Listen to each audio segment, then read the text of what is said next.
Welcome to the Corporate to Coach podcast. I'm Pamela, a former corporate professional turned certified life and business coach and mentor.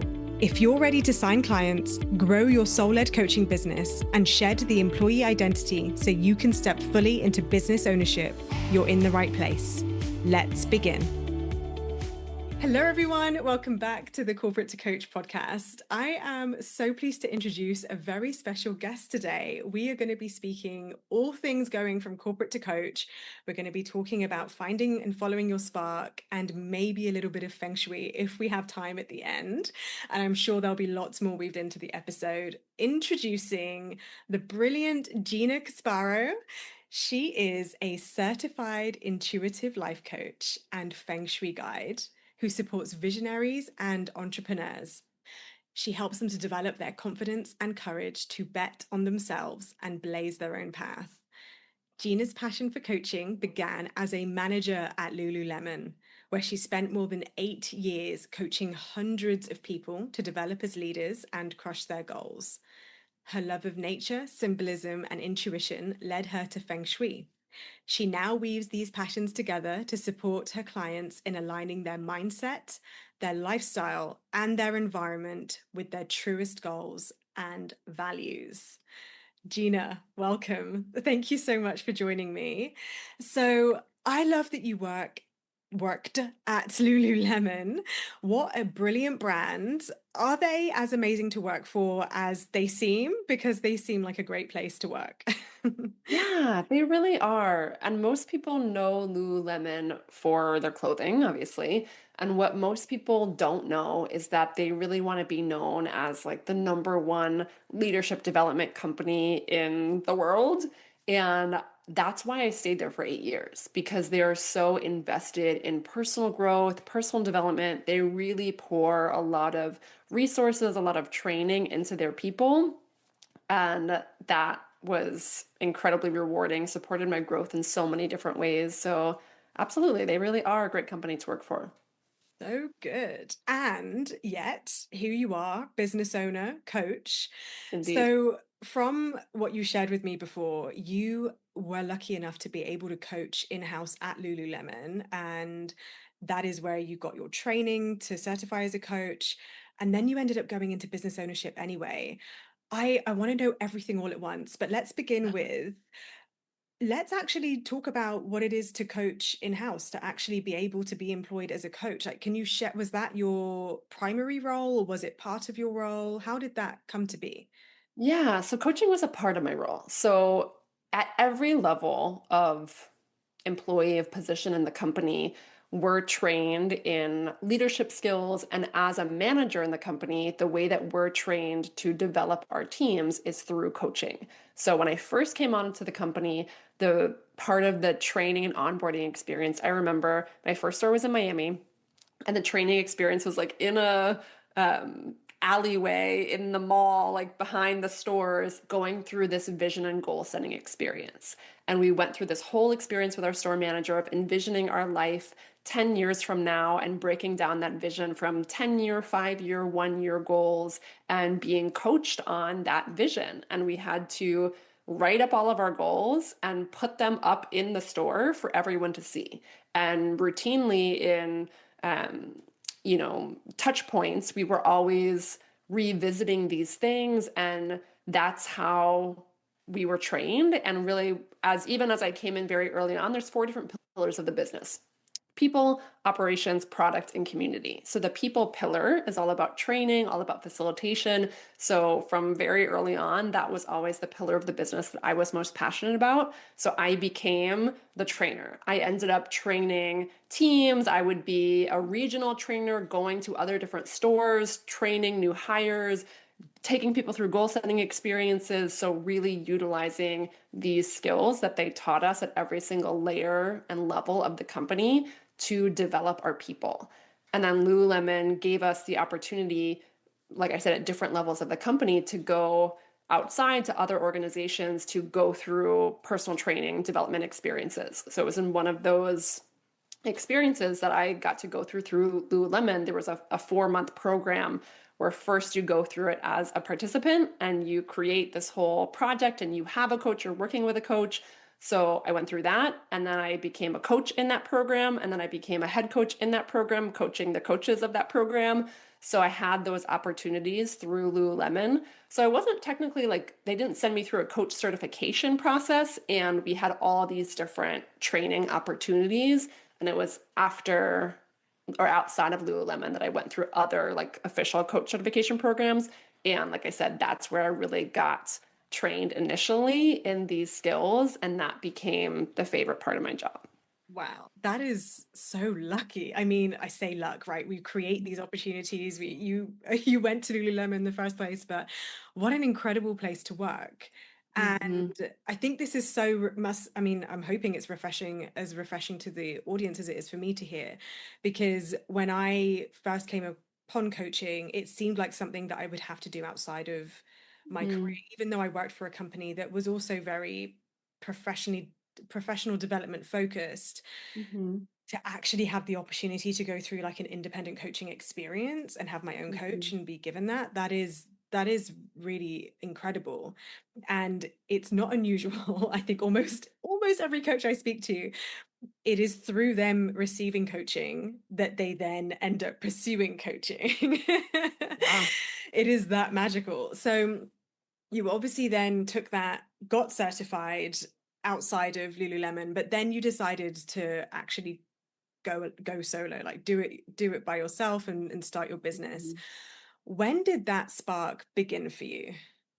Yeah. So I became a store manager maybe like 5 years into my journey at Lululemon. And like I said, there was so much I loved about it. There, all the training, all the leadership development. There were also so many other aspects to my role. Managing a team of 20 plus people, product, stores, operations, all these different things. So I slowly started realizing or thinking about rather, how can I do more of what I love more of the time? And actually, feng shui was kind of the first piece of this puzzle back in 2018 while I was still a store manager. I got certified in feng shui. And I was kind of attracted to feng shui because I've always been a very analytical, logical, thought based person. And yet I always knew I was also attracted to so many other things: art, nature, symbolism.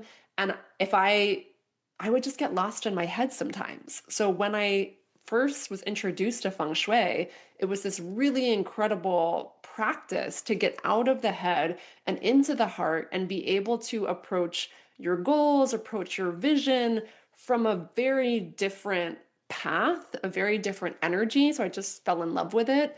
So in 2018, I got certified in feng shui and started slowly working with people in that capacity. And my original thought was I'm going to build up that business as I'm still working and as I'm still a store manager at Lululemon.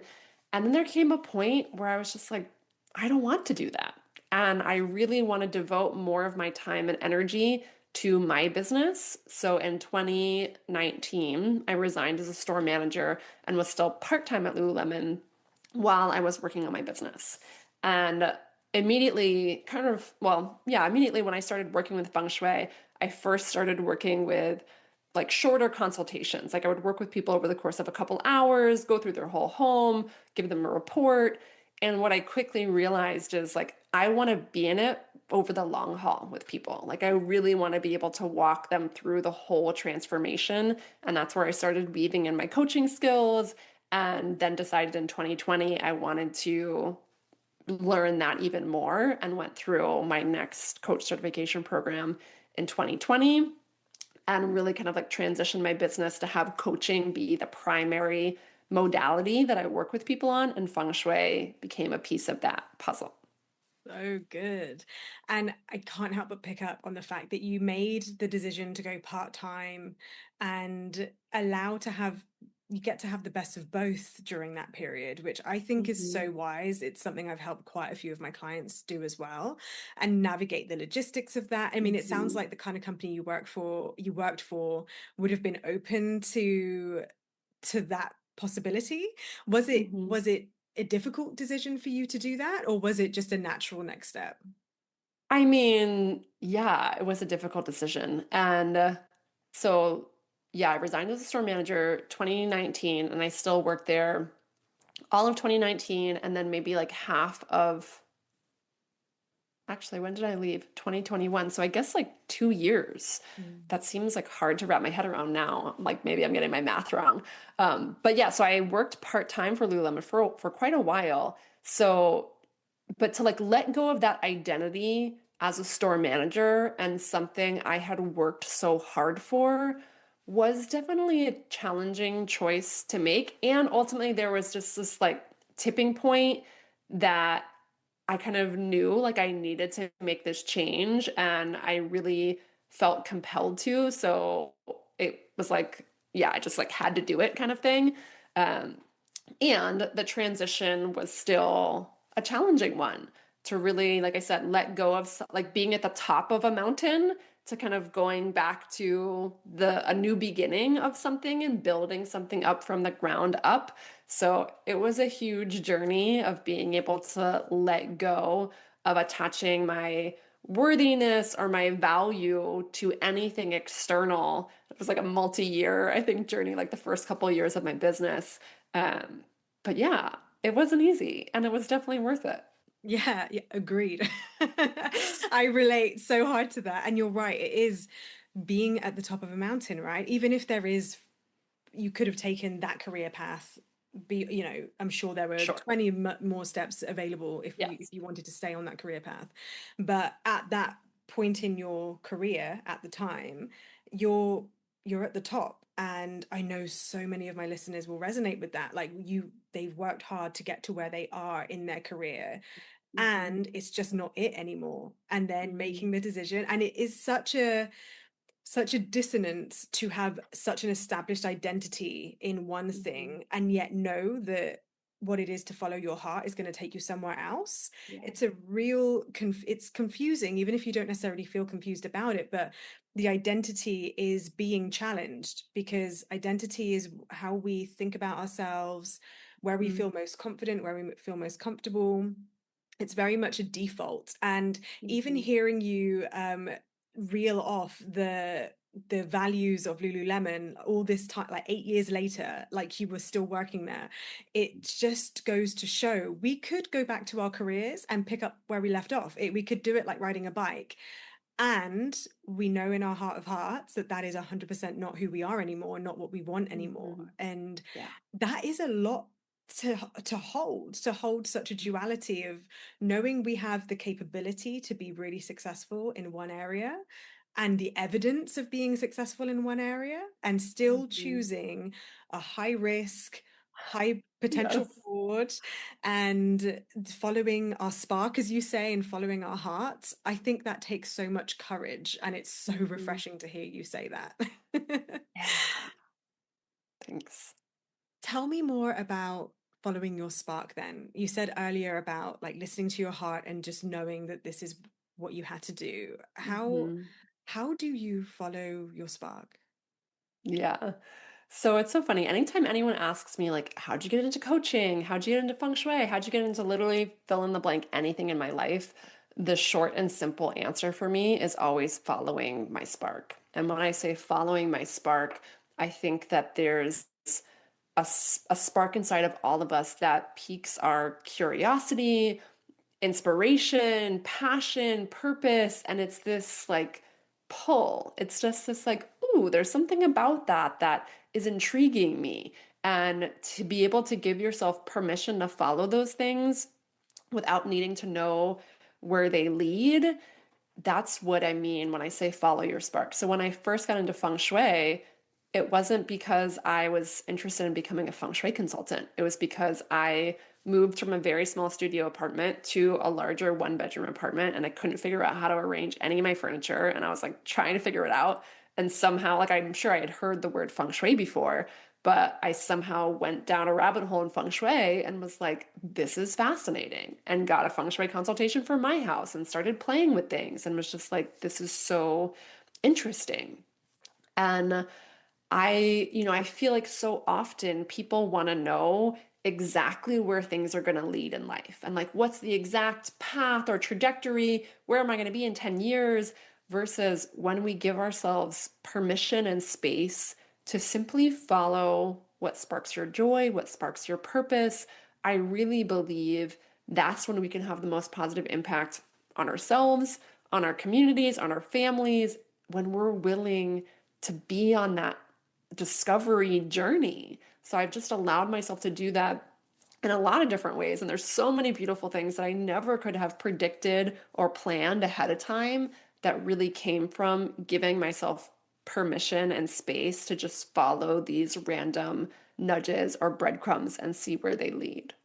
And it is breadcrumbs, isn't it? We don't always see the whole cake. It's it's often like, Yes. let's take that path and see where it Yeah. goes. What is Mhm. it you said about giving ourselves permission? What is it do you think that stops us, or what does it look like when we're not giving ourselves permission, first of all? Like how Yeah. do we know we're I stopping ourselves? I think it can look like A, being just so busy and consumed with everyday life. So if I had, as a store manager, not let myself take this feng shui certification program and just said, oh, I don't have time. This doesn't make any sense. Why am I doing this? I don't know where it's going to lead. So I think it's like the brain comes in and starts asking all kinds of questions and starts convincing us, oh, this isn't a priority because I don't know what value this is going to have in the future. And so many people, our lives are very busy. They're very full. We have lots of obligations and responsibilities, especially if people are at the peak of a corporate career, maybe. And it takes something to carve out time and space for joy, for passion, for play. Like I said, especially when we don't know what's going to happen. So I think people hold themselves back from doing that because maybe they don't see the value in it, or their brain tries to convince them it's they don't have enough time. There's all these different obstacles that can get in the way if you're not used to giving yourself space for things like that. Okay, I'm gonna ask. So I want to get into the minute because this is Yes. sparking me up. I'm loving this conversation. So, because you work with entrepreneurs, Hmm. and when when you have a business owner, they're building, Hmm. growing their business, and they have time, but they're busy. Life, right? It just Hmm. piles up, and they just want to make money. Who doesn't? Who they want to sign clients or they want to sell their product, whatever it is that they do. Yeah. What does it look like to follow your spark as a business owner when you're just trying to make money in your business? Like how do you handle that like Yeah. push and pull? I bet you get this all the time with your clients. What's like lay describe to me Yeah. what they're really going through, and then tell me how you work with that when it comes to following the spark Yeah. and how that helps them.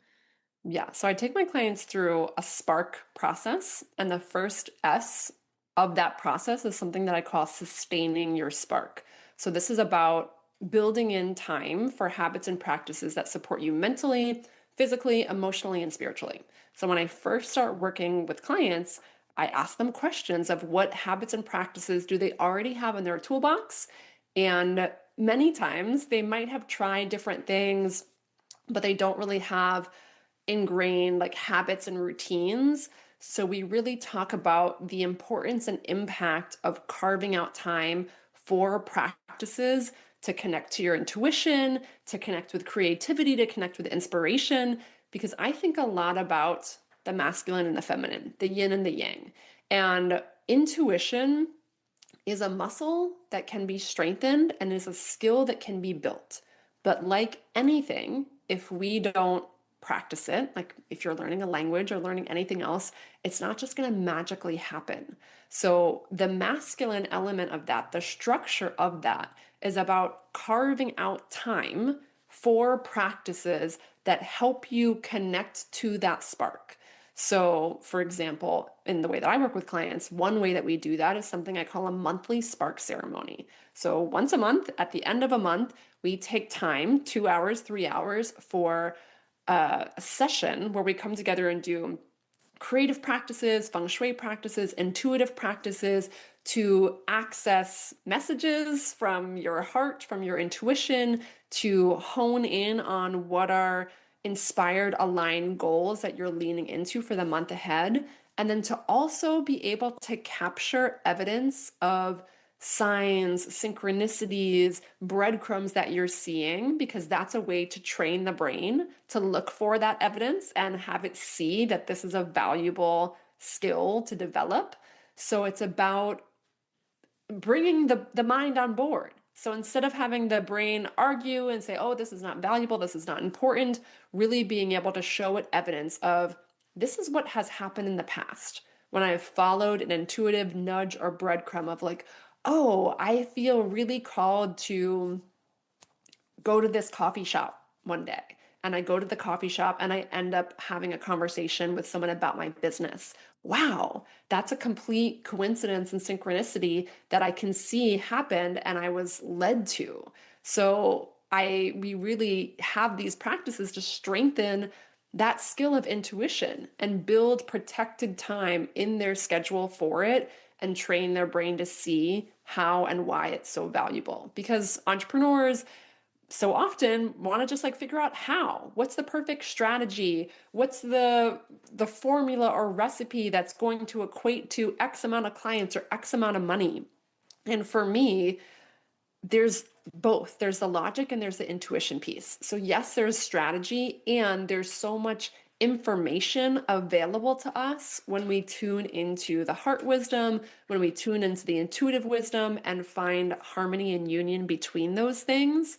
So I really train my entrepreneurs and clients to really see the value in both of those things. And then we build up those skills really consciously and intentionally so that they can play with both of them and be able to see and track the results of what happens when they do that. This ritual sounds incredible. I I have to admit, it's definitely something that I don't do, is take Mm-hmm. intentional time monthly to really connect to intuition in and of itself. Mm-hmm. You've got me like curious now if this is something I can do. Although I would say it's listening to intuition. I mean, we were talking earlier about how it even came to be that I'm now doing guests on the podcast because Mm-hmm. this is a new exploration for me. I can Mm-hmm. only put it down to intuition. I mean, sure, there's a strategic value to it, of Mm-hmm. course, but there are so many strategies and every single one of them works. So which one do you Yeah. choose? I Yeah. tend to refer to that as alignment, but how do you know what is an alignment? Well, you have to listen to the Yeah. knowing of your heart, of your gut, of the voice, like Mm-hmm. however it comes through for you. And that was very much how this came to be honest. As I hear you say Yep. that, I think, oh, maybe it was because yeah, there's sometimes there are these business problems to solve, or these things that you want to achieve, or these goals that you want to attain, Mm-hmm. and how you go about doing that. There Mm-hmm. is it was interesting. I was speaking to an entrepreneurial friend of mine over the weekend who was starting a clothing business, and he was saying that just wants to pay for a consultant who can tell him the strategy, and he's just going to follow it and trust it. And Mm-hmm. even then, there's this element of like, of course, there is so much value in mentorship and consultancy and Mm-hmm. like knowing why reinvent the wheel when someone can just give Mm-hmm. you the intel and the Yeah. insight and the experience and the contacts. There's so much value in that.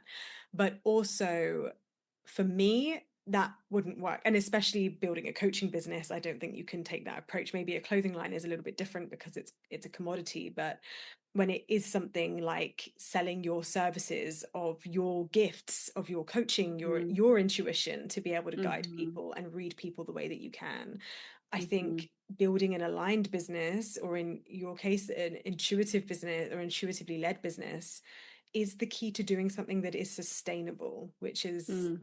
which is the is that what the S Yeah. stood for? Was it sustainable? Sustain your spark. Okay, sustain your spark. So the essence is there. Mm. So yeah, I love this alignment. Yes. Yeah, loving this conversation. So And good. just to like pull out another evidence to track, I can't remember now exactly where you posted in some Facebook group. I don't think it was even a Facebook group that I check often, that you were like, "Oh, I'm looking for podcast guests that are about this and this and this." And I just randomly was in that Facebook group, randomly saw that post. Like I think I very easily could have missed that post. Right. And I had the same intention of wanting to connect with different communities, build collaborations, like build and nurture relationships. And I saw it and immediately was like, that's a yes for me. So that's just like another intuitive example of when you put out a message to the universe and declare an intention to the universe, whether that declaration is, I want to show up and be a guest interview on podcast, or I want to build my community. That intention invites in the breadcrumbs. But if we don't invite them in, I could have missed that. And I think that's another thing that's really important. It's like, if I remember many years ago feeling like telling my coach, who I got certified in her intuitive life designer coach program, of like, what if I can't hear my intuition? Like, what if it's not talking to me? And she was just like, oh, it's there. And I just went on this mission for the next like 5 years to strengthen this connection.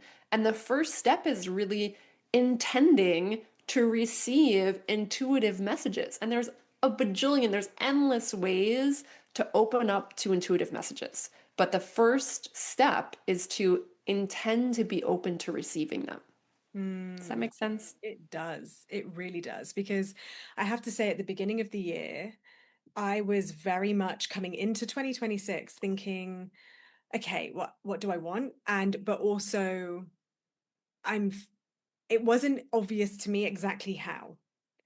Yeah. And I know releasing the how is one of the biggest paradoxes of building a business. It's because, again, like I said earlier, there's so many ways you could do it, right? Every strategy has the potential to work. Mm-hmm.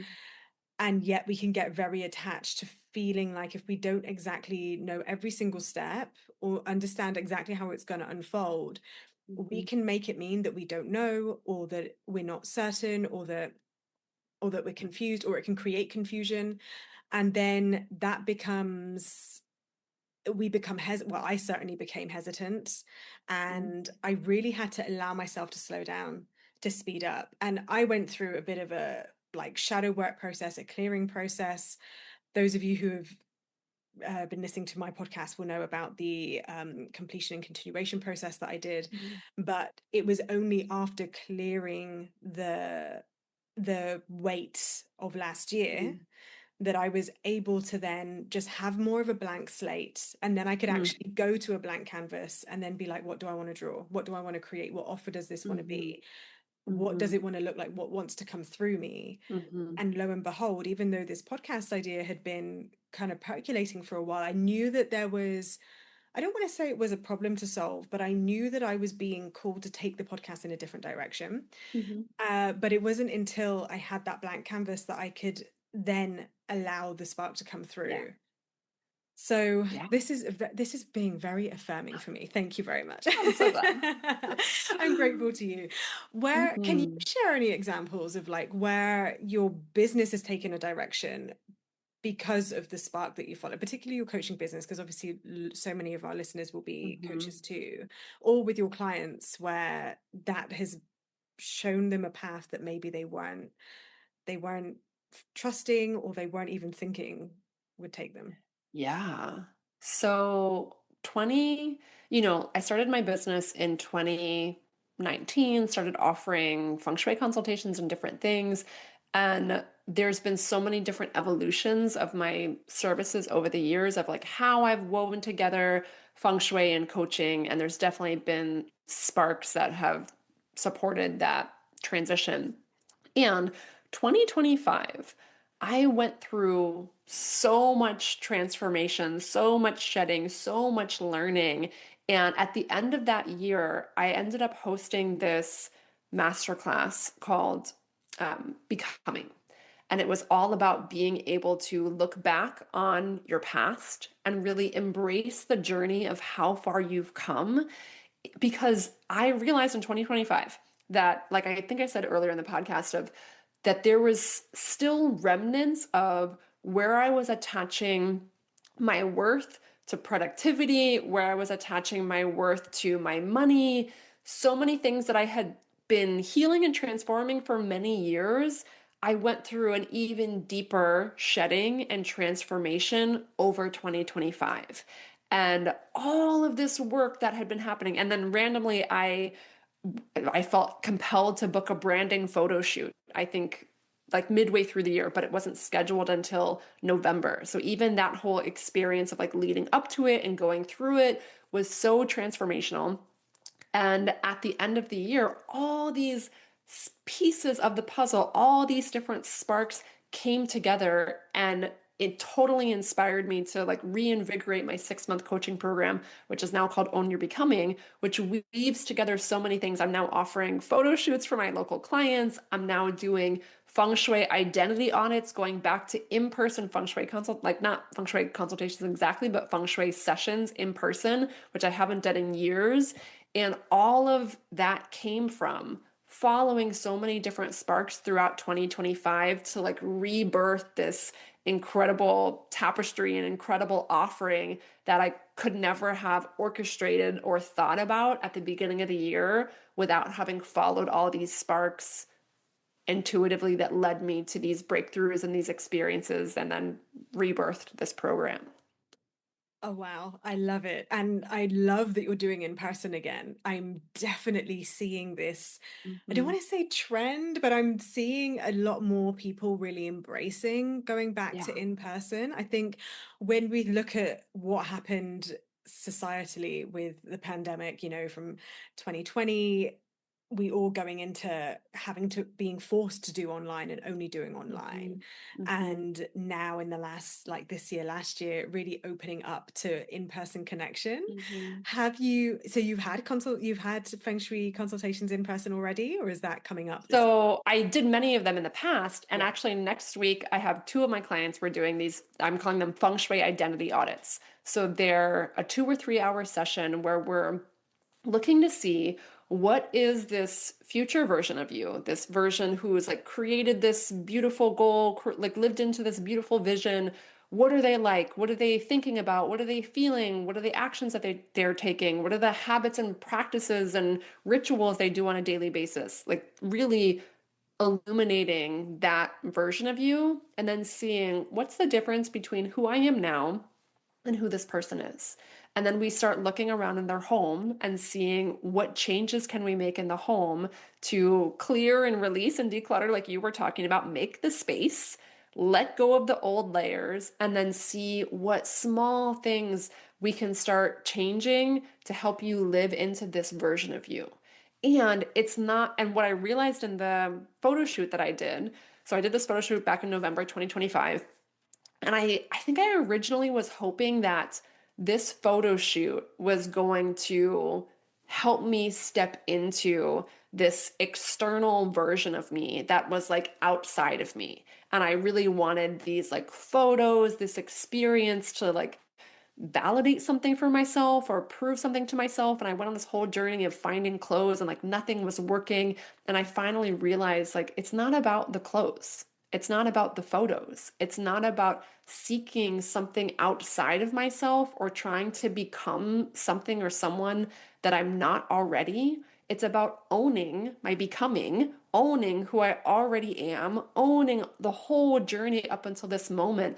And of course, we're always going to be growing. We're always going to be evolving. And this feng shui identity audit is not about trying to turn you into something because that version of you is better than you are now. It's just recognizing seasons and cycles of growth.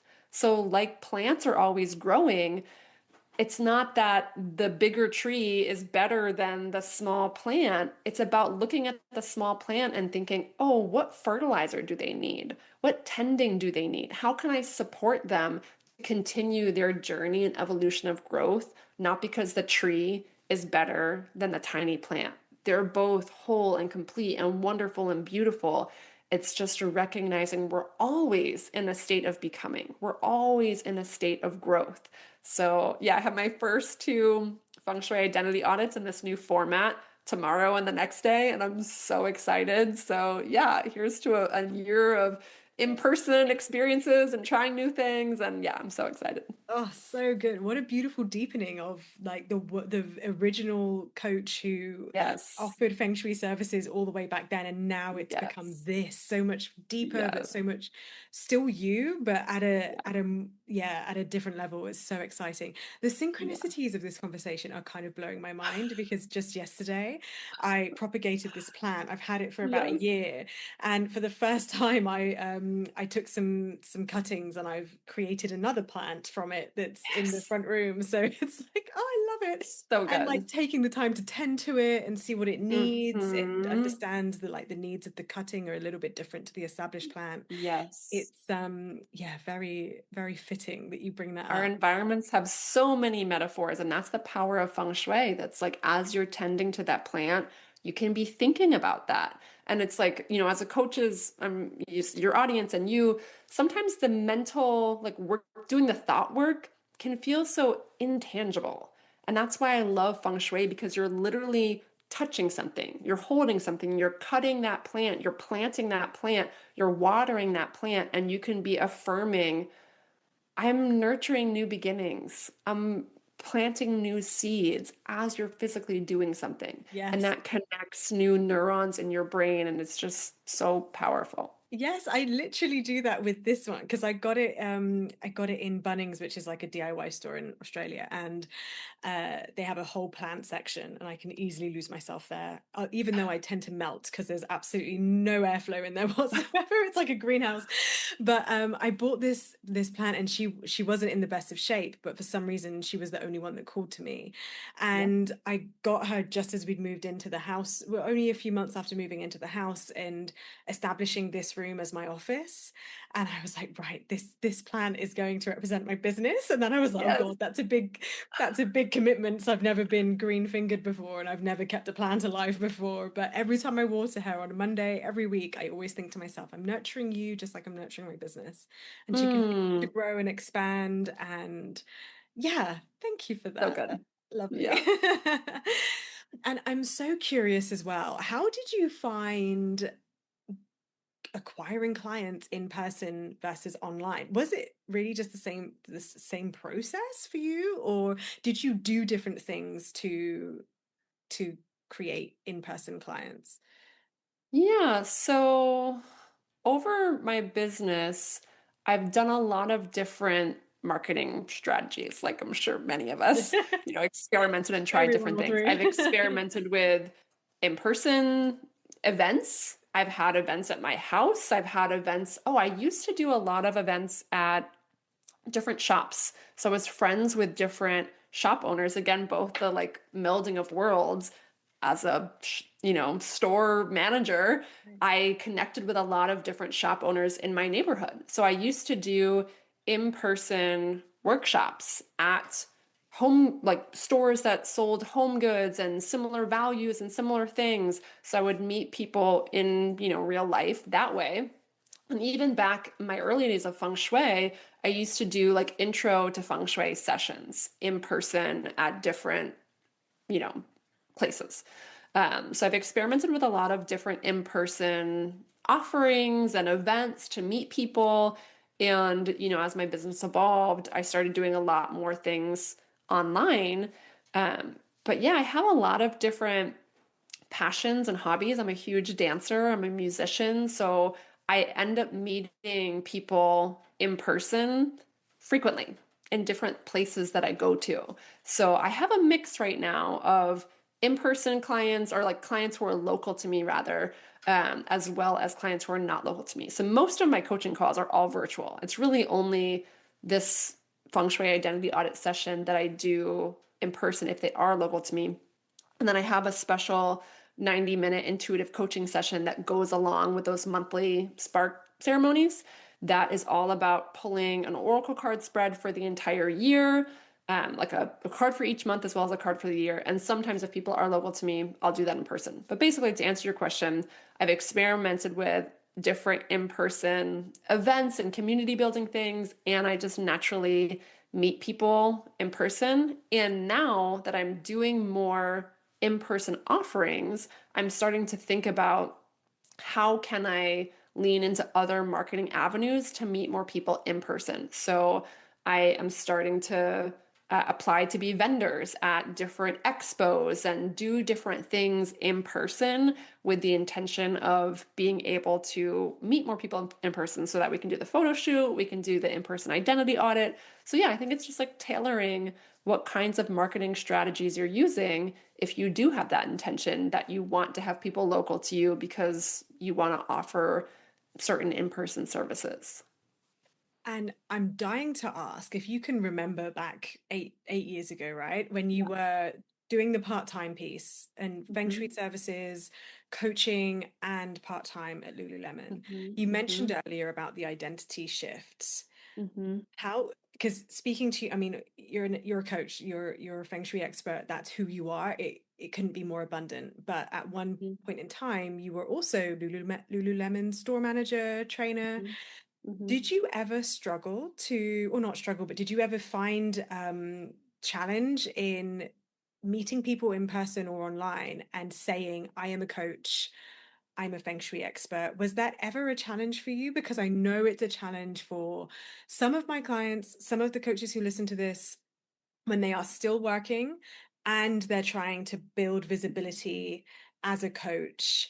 That identity piece, did it ever show up in those discussions, or was it always very clear cut for you? I'm trying to remember now. So yeah, when I was working at Lululemon, I was also meeting tons of people in person because I was working in a store. Right. And everyone on the team knew that I was building this business. And so I think just being able to have people in my life who supported me and supported that vision, and I could talk about that with, was really helpful. And yeah, I'm sure it was probably a little uncomfortable or a little unfamiliar for people to be to ask, what do you do? Or tell me more about what's going on in your life, to really declare that of I'm a feng shui consultant. I'm a life coach. And I think at the beginning, when I was, still like very early on, like building clients, feeling like I didn't have a real business if I hadn't reached a certain amount of money or revenue in my business yet. And it's interesting that I remember when I first started my business, I had chosen a number of like, when I reach this number, that's going to mean I have like a real business and it's going to feel like a real business. And then when I reached that number, like that didn't just automatically happen. And I was like reaching for the next number. So, really understanding that it's not a number that turns you into a business owner. Like you get to be a business owner from day one, from the day that you declare you're a business owner and you're building a business. It's not a revenue or a dollar in your bank account that has you be that. So I think really being able to practice trying on that identity and asking yourself, how could that be true? Like, how is it true that I'm a business owner from day one? What is the definition of a business owner? What makes me a business owner? And really being able to ask yourself that question and start doing this identity work of like, what would a business owner be thinking about? What would a business owner believe about themselves? What would someone who has a life coaching business think about themselves? And start practicing those thoughts one by one so that you can build that identity from the inside out, because that's how everything is created. As coaches, we know this. It's not some external circumstance that's going to leave you feeling a certain way or create a certain result. Like we have to do that work internally. So definitely if you're listening to this and you're feeling hesitant to declare that, know that you get to do that.